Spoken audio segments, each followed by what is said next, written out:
Ce couple a d'abord cru que leur deuxième enfant, âgé de 10 mois, se réveillait à cause d'intolérance alimentaire. Après avoir tenté en vain plusieurs régimes, ils se sont décidés à consulter. Que se joue-t-il dans la tête d'un parent lorsque son enfant appelle et pleure la nuit? Il y a là un point sensible où se cristallise souvent le trouble du sommeil. Ça a commencé, je dirais, vers 5-6 mois à 5-6 réveils par nuit. Puis après, on a passé tout l'été comme ça.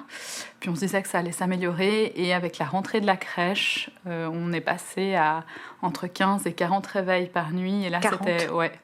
c'était vraiment... là, c'est vraiment devenu infernal. Et là, on a appelé un peu à l'aide parce que du coup, c'était vraiment c'était plus tenable, quoi. On dormait plus du tout, Vous aviez quasiment. repris le travail? Alors moi, j'ai essayé de reprendre le travail et puis j'ai dû me mettre à temps partiel parce que c'était vraiment... je tenais plus, quoi. Enfin, c'était vraiment extrêmement difficile. On a vraiment discuté avec la pédiatre Bruchweiler de comment je me positionnais par rapport à Jules, par rapport au sommeil, quelles étaient mes angoisses, mes sentiments de culpabilité. Enfin, c'était la deuxième séance qui a été une séance assez bouleversante pour moi.